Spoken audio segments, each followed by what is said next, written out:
Would you like to discover powerful ways to drive change in your organization? Would you like to learn about the latest concepts in people strategy, HR effectiveness, and optimization that will help your organization achieve a competitive advantage in your industry? Then HRBP MBA Masterclass with Ron Thomas is for you. With today's uncertain business landscape, HR leaders now play a pivotal role in what some say is a paradigm shift in the industry. This comprehensive 3-day program, in-person or virtual, will empower you to embrace a more strategic mindset, enhance your decision-making skills, and help your organization to the next level. To register as a group or individual, email us at info@strategyfocusgroup.com or visit our website at www.strategyfocusgroup.com.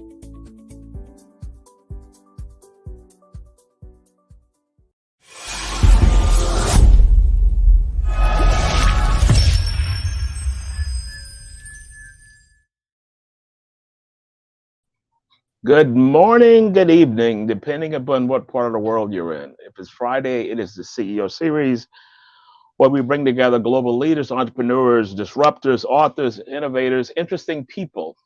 And our guest today is Rory Moore. You're talking about a background. He created the world's largest COVID-19 volunteering network. He was listed in Forbes 30 under 30.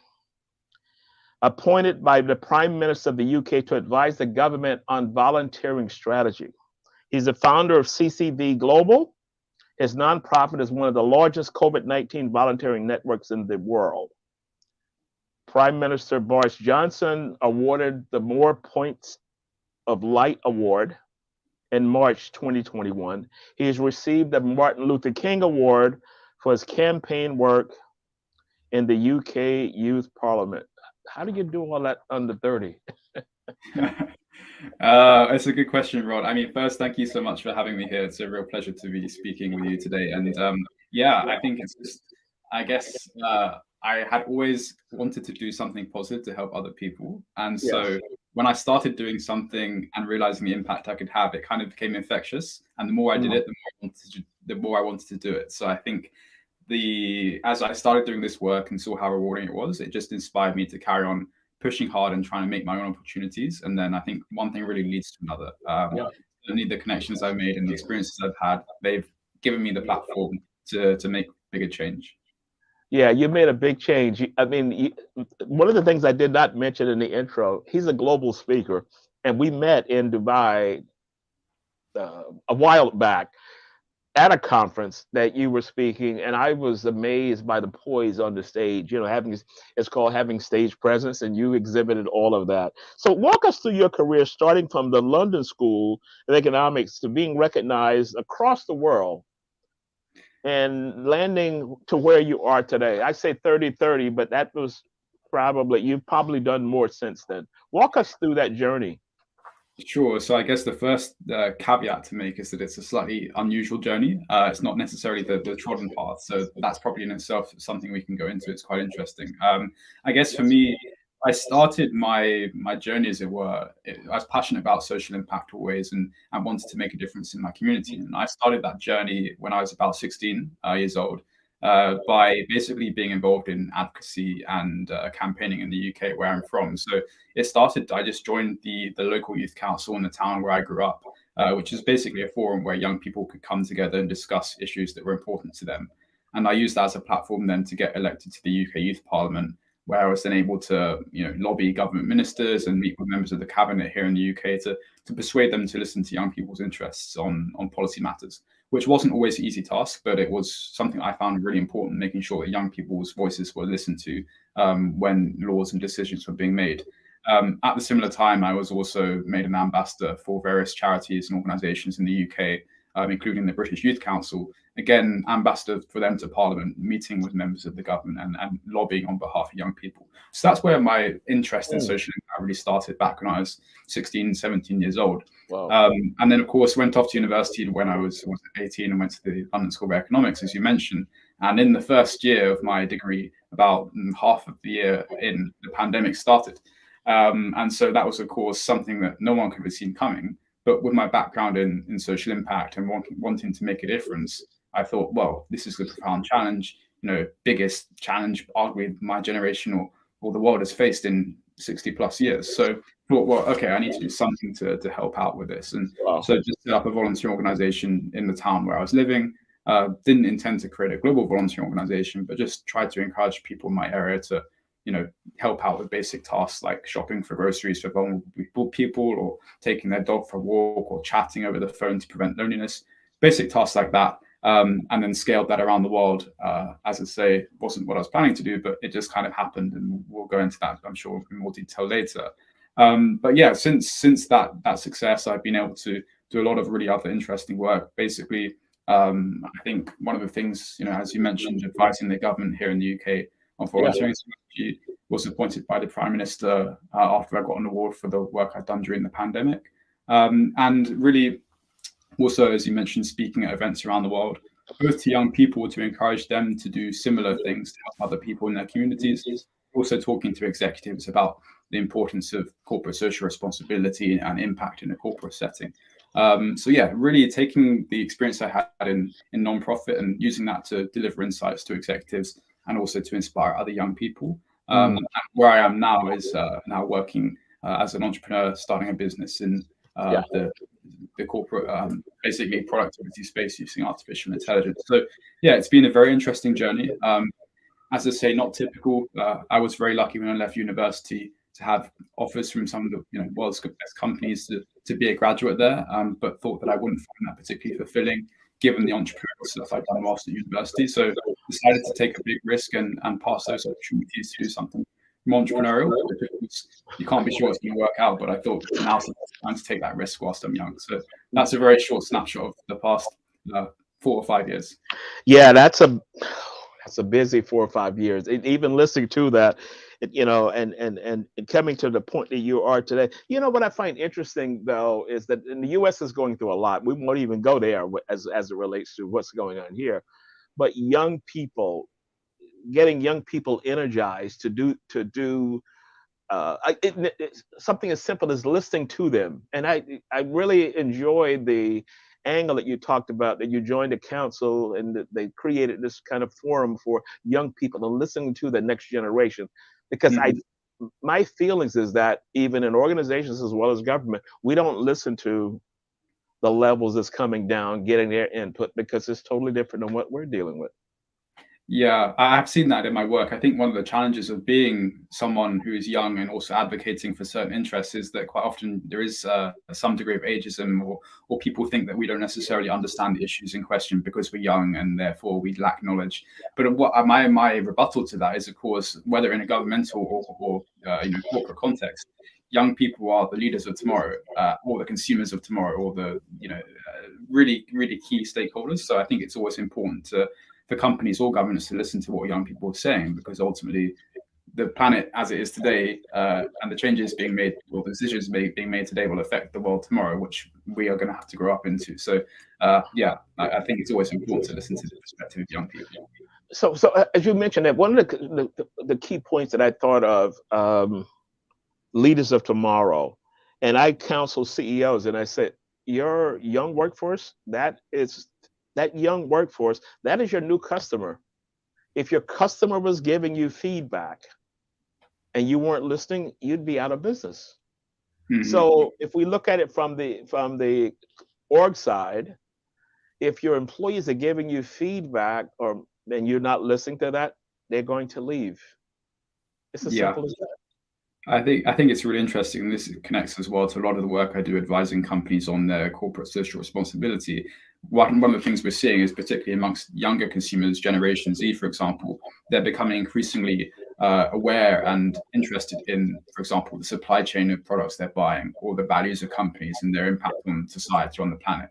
And I think there's something like a really interesting statistic, something like 3/4 of young people, or Gen Z consumers, will not buy from a company that doesn't match the values of them. So from a company perspective, it's really crucial that they actually think about what young people's interests are, because otherwise they're going to lose those consumers. But also from a talent perspective, again, something like 1 in 2 people who are applying for a job from Gen Z won't apply for a job that doesn't at a company that doesn't match their values. So from attracting talent to selling products, companies do have to listen to the consumers, because Gen Z have over $1 trillion in purchasing power, and that's only going to increase. Wow, those are the tremendous numbers. One of the other discussions that's going around is this work from home, work from anywhere, whatever it is. And I always find it strange when I read a article or see an interview from a CEO that says we need to get back to work. This is the way you build your career. And I'm thinking that's the way you did yours umpteen years ago. This is a new generation, and the things that you're anchoring on and wanting people to go through these commutes to come back to work. COVID showed that you can do these things. How would you advise, or so you do advisory work? How do you advise a so-called C-suite that things are different, man? I mean, come on.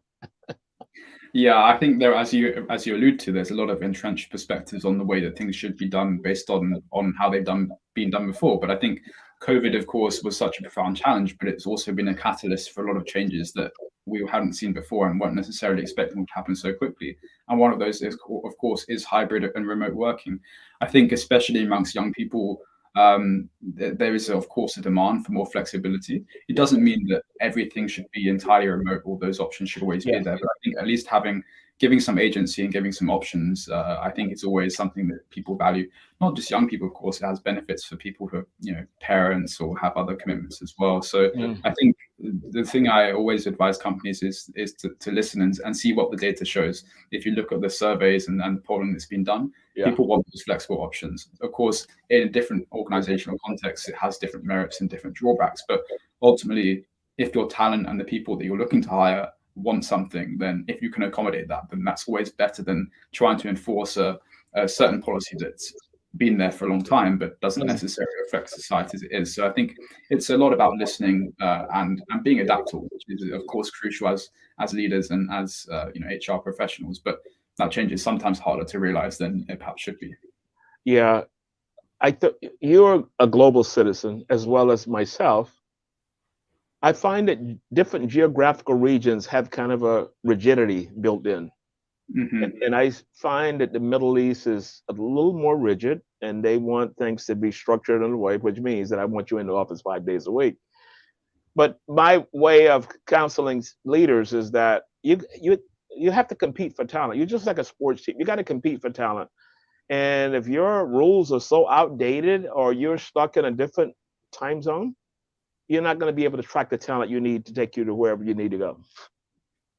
Yeah, I think that's very right. And as we were just discussing previously, people's perceptions and what they want has changed fundamentally in the last 3-4 years as a result of COVID. So in terms of attracting the best talent and using that to further the organizational goals, then I think we do have to see, those companies will have to change their policies, because as you said, otherwise that talent will go somewhere else, and that will be at the detriment of the companies that stay with their rigid policies. Your career, you said it wasn't kind of straightforward. You had a lot of zigs and zags and detours, as I call them. I just know that you recently spoke at a business school in France. You talked about entrepreneurship and impact. Give us kind of the highlights of that. Sure. I think as I alluded to earlier, one of my favorite things is to speak to young people, not because I like talking about my achievements and showing off, but actually having the chance to inspire and talk to other young people. Because I think, basically what I try and do is draw on the insights from the work that I've done and the learnings and impart those and share those with other people who are young. Because if even one person comes away from that talk and wants to start something in their communities or create an impact, then that's a massive victory for me. I'm happy to see that, because you're creating a marginal impact. I think what was really interesting about that specific talk is the key theme was around building strategic partnerships for impact. Because let me just break that down a bit. I think when I started my COVID volunteer organization, you mentioned I was only 18 years old. And to be honest, I didn't really know what I was doing. I was kind of learning on the job, as it were. And starting something when you're 18, you don't have much of a network, you don't have much experience. It's really hard to kind of create, transformational value and scale that. And one of the ways that I was able to achieve that was by building strategic partnerships. And in the nonprofit space, resources are always hard to come by. It's a challenge. But if you can actually build partnerships with a range of different organizations, then it can really help you scale the impact. So, for example, one of the things we were able to do is build partnerships with other volunteer organizations that had more experience on the ground, had volunteers who they could onboard to our app. And that helped us basically increase our volunteer population and help people directly. Or similarly, we partnered with corporates who wanted to do something positive, who wanted to show that they cared about making an impact during this challenging time. And so they helped us share our message, give it more airtime, project it, get us in front of people. And so making these different types of partnerships really helped us as a nonprofit get seen more, get more awareness, and therefore, of course, help more people. So my main message to these people who I was talking to in France was, look, don't always think that it's impossible to do something just because you're young, you don't have much experience. Yeah. If you can make the right connections and make these partnerships that are strategically going to benefit your organization, your company, then really the sky's the limit in terms of the reach and the impact you can achieve. So I think that's probably one of the key takeaways I learned from my work, is that irrespective of your experience or your connections, you can always try and make new partnerships and get yourself out there. And that then really means you can access a lot more people and create more value. Wow. So if you were talking to the C-suite and you were giving them advice as to how they should bring the DNA of the workforce is skewing younger, how you can bring those people closer. You mentioned listening. So how would you advise the C-suite to listen more, to come out of that gilded cage and go down to the lowest point on the org chart to have a conversation? Yeah, I think the analogy you use, the gilded cage, is one that is really resonates. You know, I've talked to a lot of as part of my work to inform my own advisory, I speak to a lot of people who are, for example, entry level, junior people, and understand what their challenges are, what their pains are. And one of the key things that comes out of those conversations is regularly they feel a real disconnect with the leadership of the organization. Yeah. They don't necessarily understand what the roadmap is, what the plan is, what the strategy is. They hear about the key developments in what's happening within the company from the news and not from the company itself. And so I think one of the key things is that there is probably this gap. Of course, it varies from organization to organization, but quite often a disconnect between leadership and then the foot soldiers, as it were.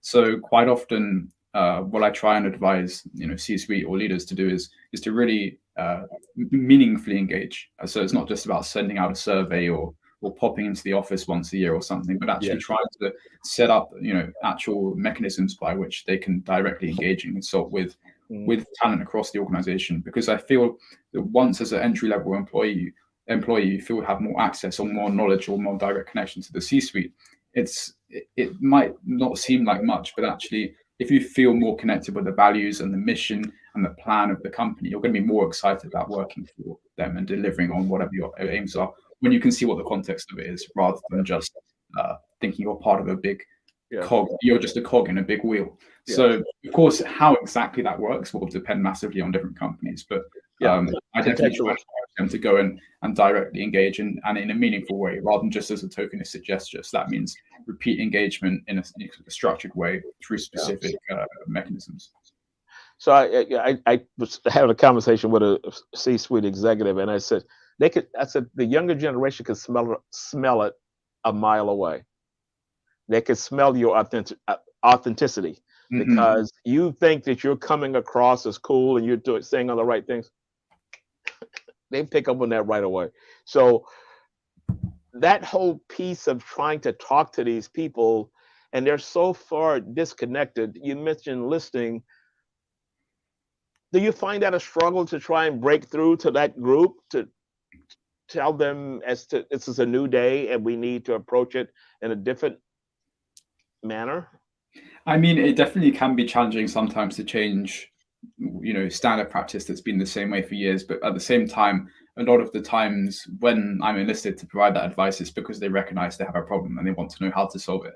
So if I was to go to an average company, maybe it'd be more difficult. But usually in this case, it's about people saying, well, we kind of recognize there's this disconnect, or there's this problem, or our workforce isn't being so productive or isn't so engaged. And so usually they recognize there's a problem and they want to solve it. So they're more amenable to various solutions. So that's a helpful thing. But of course, in the average company, if you were just to talk to the C-suite and they didn't think they had a problem, then they would probably have a lot less likelihood of engaging and wanting to explore solutions. I'm laughing because in my former role, I was a CEO for a great place to work in UAE. And I was always surprised when you get these bad numbers back and you're presenting those to the C, and they just could not believe it. This can't be. You need to run the calculations again because there has to be. I'm like, stop it and listen, because you're not what you think. And sometimes trying to break through that was difficult. And they said, well, we can do it on our own. I'm okay. Be cool. I'm out. Yeah, I do. I agree that there's sometimes, as you say, they don't necessarily even believe the data that they're being handed, and it can be really hard to change those perceptions sometimes. But I feel that when there's a really big problem, or at least they see there's massive disengagement or disillusionment amongst workforce, then it becomes easier. But it's always an uphill battle. Okay. So you started wanting to volunteer, wanting to make an impact, and you got into that, and that kind of grew. So how did the transition from that to CCV Global come about, which is your consulting firm? Yeah, so I think in terms of what I was doing during the pandemic, I recognized that there was a big challenge that we were facing, and I wanted to do something to help. So really started that very locally, but then realized that this was an applicable thing to do across different countries and different parts of the world, given it was a challenge that everyone's facing. But I think drawing on that, the thing is, I was very lucky to learn a lot from that. As I said, when I started it, didn't really know what I was doing. I was 18 years old, just starting my degree at college or at university. And so I think I realized that I was very lucky to have learned a lot quickly and derived a lot of insights from that. And also as a byproduct of that, I was very fortunate as well to get the various recognition I did. And to be honest, that opened a lot of doors, which has allowed me to do the work I'm doing today. I think this is kind of problematic, actually, because, of course, lots of people around the world have done fantastic work, but don't get the recognition for it, and therefore don't get the follow-on opportunities. For me, of course, as you mentioned, got the award from the Prime Minister. That gave me the platform to then also be recognised on the Forbes list. And then, of course, all those different things are like a ticket that get you in front of other people for other opportunities. For example, the speaking that I do, the speaking work, gives me lots more opportunities, but that's also because I was on the Forbes list, because I got the award from the Prime Minister. So really one opportunity leads to another and opens doors, which, as I say, is kind of very unjust, because lots of people deserve to be doing what I'm doing, but haven't happened to be able to get those things to unlock other opportunities. So yeah, I'd say it's kind of just been a progression of things that leads one to another. So it's a lot of luck, but I also believe you make your own luck. You have to work hard and try and make it happen, take risks, and then you see what happens. And yeah, it's been an interesting journey. Yeah, it's amazing. Because I know you, and then I'm reading through your bio again, and I'm like, wow. And from the university to where you are today, and so CCV Global, what is your major offering to organizations? Is it based on what we're talking about now, to listen more or to be more engaged with employees? What is the major focus of CCV Global? Yeah, so I mean, CCV Global technically was actually the organization that I had during the pandemic, and now some of the insights I've taken from that are just in terms of my consulting and the speaking work that I do. But the key things that I do with this kind of these advisory, these insights that I gained and implement in my advisory work is really, really twofold. I think firstly, helping companies understand about corporate social responsibility and why it matters. That is somewhat of a niche, but it's becoming a bigger thing. In the sense that, of course, companies now are aware that, companies, it's also different geographically, as we mentioned earlier, with other things. For example, in the Middle East, it's becoming more of a thing. In other parts of the world, it's more entrenched. But companies are becoming more aware that they've got these consumers and talent that are increasingly critical or aware of the actual values and impact of the company that they're looking at, either buying from or working at. So basically helping companies understand why CSR matters, why they need to have a strategy to deal with it, and then how to implement that. So that's one of the key things that I do. And the other thing, as I say, is about really sharing the insights I've had from the volunteer and nonprofit work that I've done. And that's more often in a youth context. So helping organizations, youth organizations, nonprofits, for free, of course, helping them to understand how to scale their impact, how to make a better plan to help their communities, and really inspiring other young people to do the same. So yeah, it's kind of the executive and corporate facing side of it, but also nonprofit and impact facing. So they're very different things, but very passionate about both of them. Okay, what is the name of what is your website? Is it ccvglobal.com? No, so ccvglobal.com was for my volunteer organization that I had during the pandemic, and now my consulting. I don't have a website, just use my LinkedIn.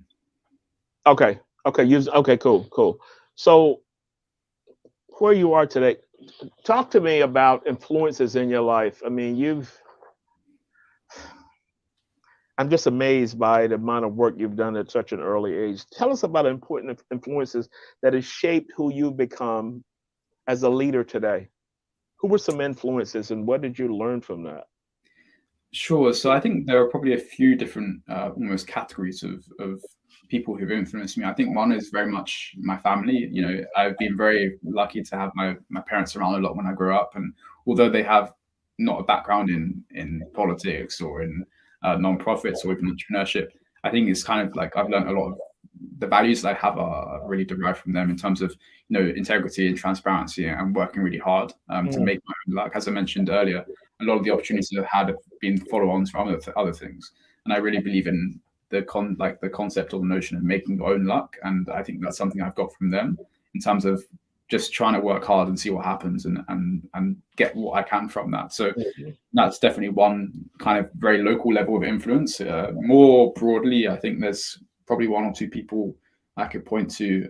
For example, actually, I'm very interested in politics, and that's partly my work and partly my interest. But the first memory I have of politics was the inauguration of Barack Obama back in 2008. I was 7 years old at the time, I think. So it was, I barely remember it, but I remember seeing it on the TV and thinking, wow, this is something. I remember must have been something important, even though I didn't understand the magnitude of it at that time. And so Barack Obama is probably one of my favorite role models and someone who I've found very inspiring.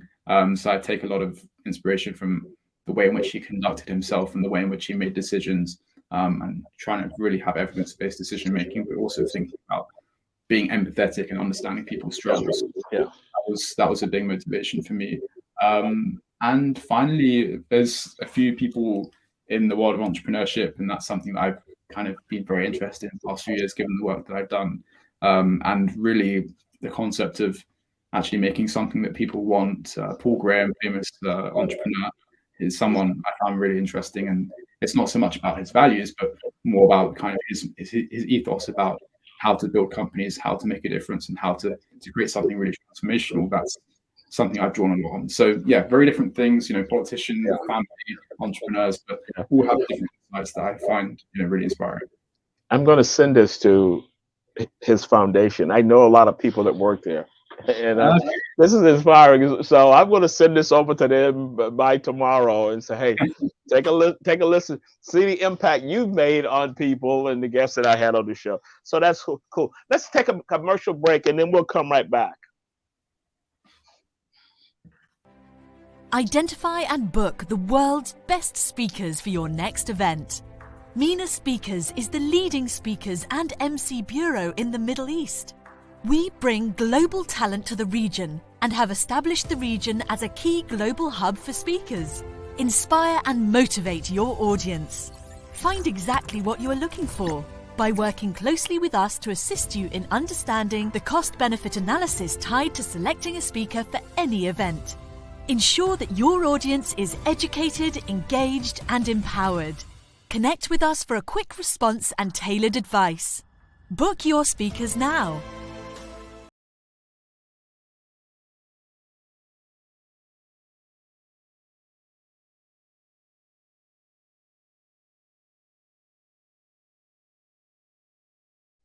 Welcome back. There's a situation going on in the U.S. today, and younger constituents, younger leaders against older entrenched leaders, and I'll just leave it at that.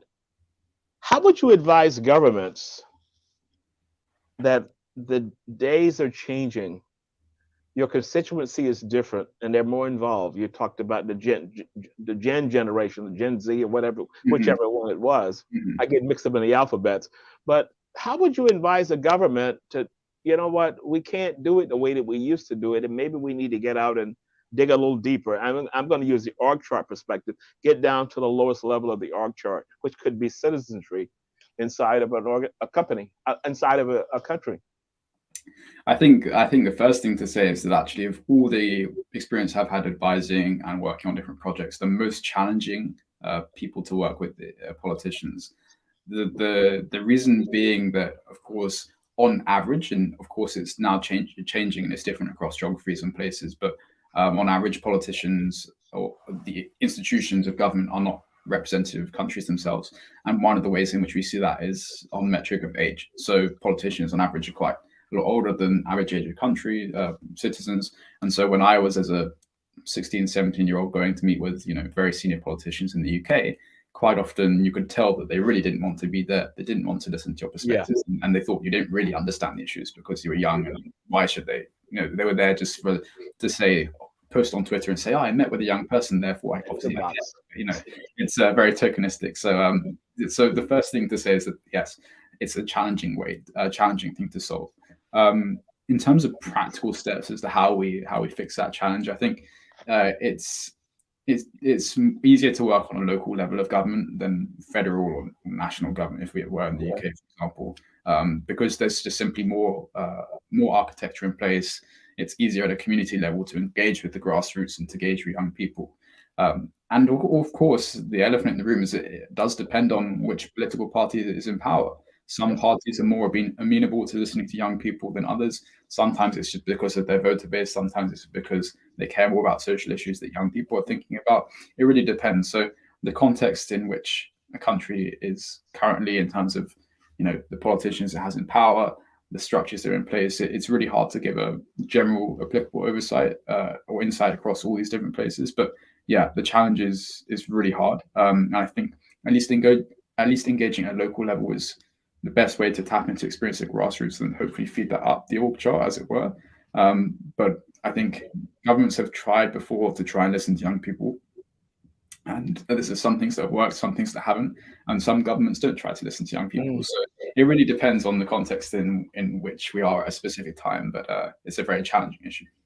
Yeah, it's challenging. And in today's climate, I applaud young people for speaking out. I applaud young people for getting involved early, because this didn't happen years ago. You had a certain segment that would get involved, but when you look at a march, something as simple as a march, and people coming out to march because of what they believe in, and you look at the audience, you see young people. I find that refreshing.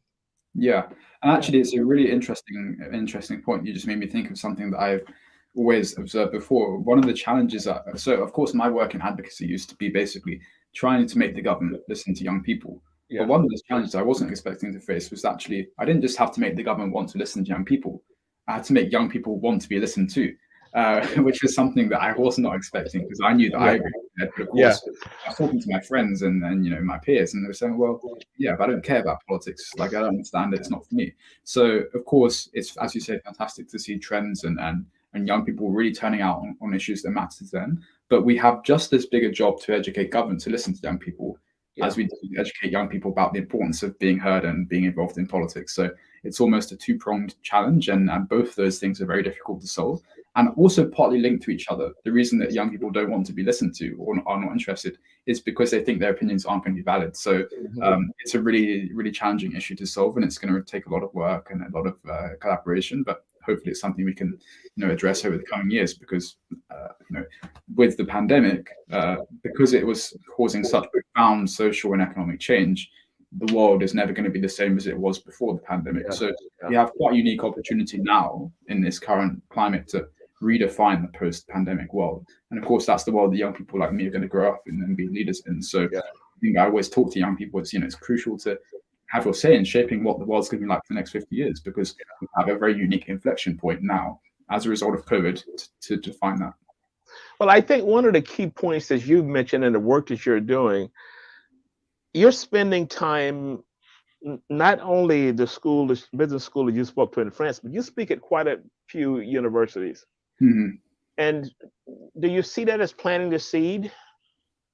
because some people may have been thinking about that and didn't know what is the next step? How do I get to do some of the things that I really want to do? Do you see that as a mission that you're planting a seed for a better society? I know that sounds very, very grand and all of that, but that little seed that will be watered and some light will come in and it manifests itself. Yeah, I do think that's the way I like to see it. Of course, it doesn't always turn out like that, but in terms of realizing the potential impact, for sure. What's always refreshing from, I mentioned earlier about how if even one person can take something away from a talk and do something positive, that's great. But what I find really refreshing is quite often when I speak, then people come up to me afterwards and say, "Oh wow, you've inspired me to do something," or I wanted to do something, wasn't quite sure how, and then hadn't really got around to it, but now I'm going to go and take this insight and try and do this project here. So I think it's not that people don't care, it's just maybe they need to be catalyzed or shown that it is possible. And that's kind of the reason I speak at universities and schools, is that it's, as I say, it's not about blowing my own trumpet and saying this is what I achieved, but rather saying this is what I did, and therefore this shows that you can do it, and also this is how you can do it based on the experience I had. So yeah, I think people do inside them, lots of people want to make an impact. It's just they haven't really worked out or had the confidence to try and take the plunge and do it. So it's almost just like I'm catalyzing them rather than persuading them to do it. I'm just basically saying, here's how you do it. And they think, oh yeah, that's what I want to do. So, well, to me, it's inspiring because, as I jokingly talked about, your background and how you've achieved what you've achieved.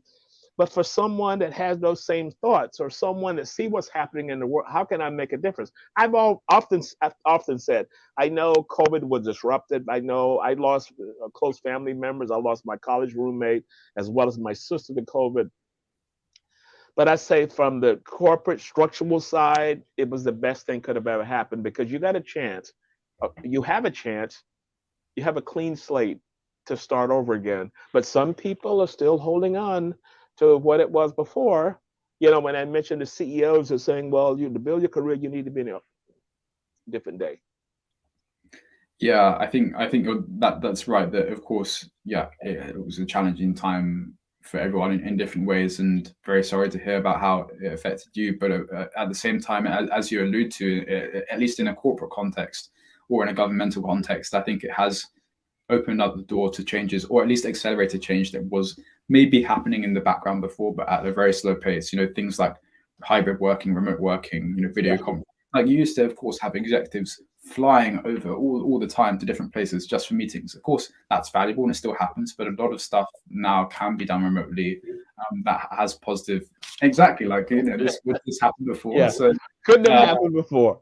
Yeah. So of course, there are a lot of really profound challenges in terms of social challenges, economic challenges, family challenges, but at the same time it was also catalyzed a lot of change, which in the long term will bring benefits. It's just obviously not necessarily easy to see that in the context of the time that we were at.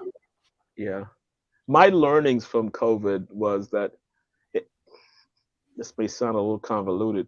If I could start over again, I would probably run for public office, because I've always been, based on my parents and upbringing, that caring. They call it woke as a bad word, but woke is a cool word to use and be branded as that. I would probably run for office. In today's climate, I probably would not. But when I look back and said, if you could start over again, what would you do differently? That would probably be one of the biggest things on my agenda to do that.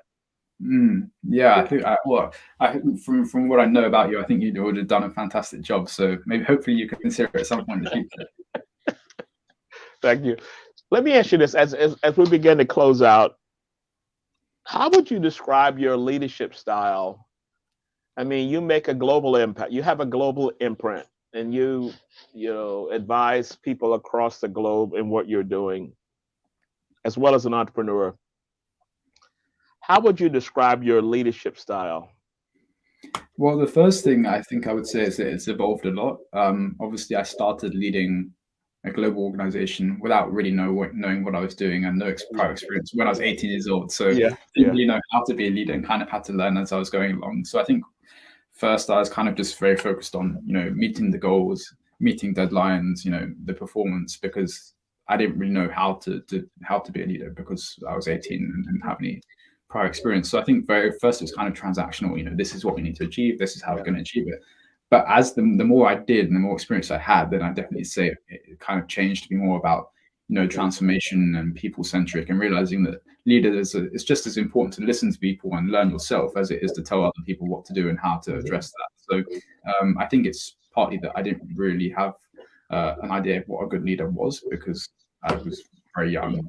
But having the experience that I had and working in different teams and working on different projects really allowed me to see what good leadership looks like. And so I think in myself, in the last 3-4 years since I started that project, I've changed a lot, and hopefully that would be something positive going forward, to recognize that, you know, leaders, it's just as important to listen and be empathetic as it is to set targets and make sure everyone achieves that. So yeah, it's evolved a lot in the past few years. Wow. That's insightful, because when we think about how we grow, and at 18 and you're in a leadership position, I call it reflection, looking back to see what worked, what didn't work, and what can we, I call it the 3 W's of life. Reflection. You look back to see, well, what do I learn from that? What did I learn from this? So I'm going to ask you, what is your model of reflection to see how the past project or the past interaction, or how do you continue to grow? What's the seeds that you keep planting? And my way of summing it all up is under the term of reflection, and then I take it from there. Give me yours. Sure. And I think, again, this is something that I've got better at over time. I think at first I didn't really reflect too much. I mean, partly was a function of the work that I was doing, you know, during the pandemic. Things were changing so rapidly. It was kind of very crazy, and I probably didn't factor in the time for that. But I probably also didn't know that I needed to do it. The more work I did, the more I realized I needed to reflect and improve myself, as well as improving the team that I was working with. And I think the key mechanism that I use is perhaps counterlogical. In terms of reflection, you think it's an inward process, and therefore you kind of, you know, you look at everything you've achieved and think, well, how can I do this better? What can I learn? But actually for me, I try and get feedback from as many other people as possible. So the people who I manage or the people who I work with, I find their feedback to be just as important as my own self-reflection. So I always try and see how people's perceptions of certain things were, how I can do better, and how I can learn from those experiences. Because as a leader, the impact you have is on the people you're managing and leading. So if you can ask from them what is their perspective of how you've done it, then that helps. And also it fosters like a better, you know, you're talking earlier about how C-suite is disengaged from, you know, the foot soldiers in lower positions. But if everyone feels open to give you as a manager feedback or as a leader, then that fosters better organizational culture, right? Because people are more open, everything's more transparent, and people feel more empowered and included in everything. So yeah, for me, reflection is of course important, something internally, but as important as engaging with the people who you're managing, because they're the ones who are being impacted by your work. So our last question, a little powerful, but I want to ask you, you've dealt with leaders across the globe, and you've been doing this a while now. What do you think if you had to give advice to a leadership development program, what key components of the program should entail? That's a really good question. And I think actually it's probably partly conditional on what type of leader we're talking about. A lot of my work has been, as I mentioned, in government. And I think one of probably the key, obviously we're probably not ever going to be in a position where there are leadership programs for government, but if there were, hypothetically, I think they could really, I think there's 2 key things for me. One is empathy and one is listening. I've spoken myself about how I've incorporated that into my work, but quite often there's a massive disconnect between decision makers and the people who are being impacted by that decision. And that's something I've seen in my work. And so I think listening is crucial. I think a lot of listening is done, but only to listen to what they want to hear, or to listen to what's going to help with re-election or you know, promotion in office or something like that. So I think listening is crucial, and also empathy, really understanding the issues of people who they are elected to represent or who they're making decisions about. I think quite often there's not necessarily that much empathy involved in decision making, and really understanding the problems of, you know, average people on the ground. So that's in a kind of a governmental context, I guess. In in a professional, in a corporate context, I think it's probably about adaptability, right?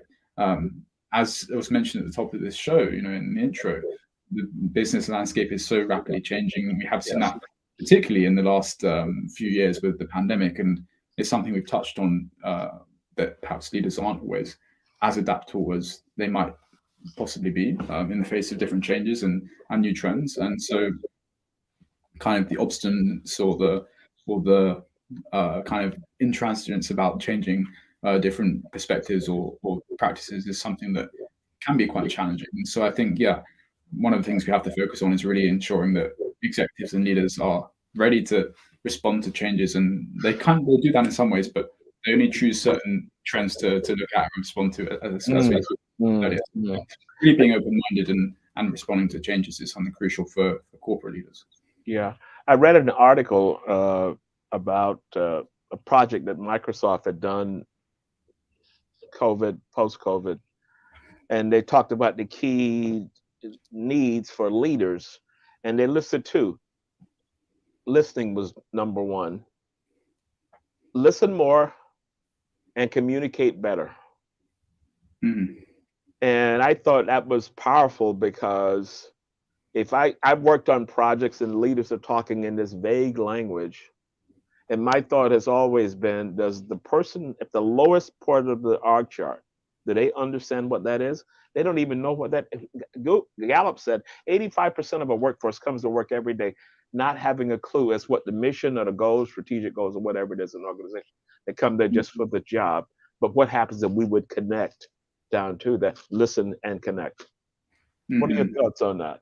Yeah, I think that's really good, actually, because of course listening is one thing, but communicating is another thing, and they're both kind of interlinked, but also crucially important, because it's all very well to listen to people, but if they're telling you, oh, we feel disengaged and we want to understand what the company is doing, then it's massively important to communicate, as you say, as an employee, to understand the purpose, the goals, the high-level strategy. Lots of executives would say, well, it doesn't matter to them, but people are going to, as I mentioned earlier, feel more engaged or more empowered in their work if they can understand the big picture and how their contributions fit into the overall goals of the organization. So I think communication of aims is massively important, but also just communication within teams from managers and making sure everyone is on the same page, because that leads to better outcomes and more kind of motivated workers. So yeah, I definitely agree with that. Okay, cool.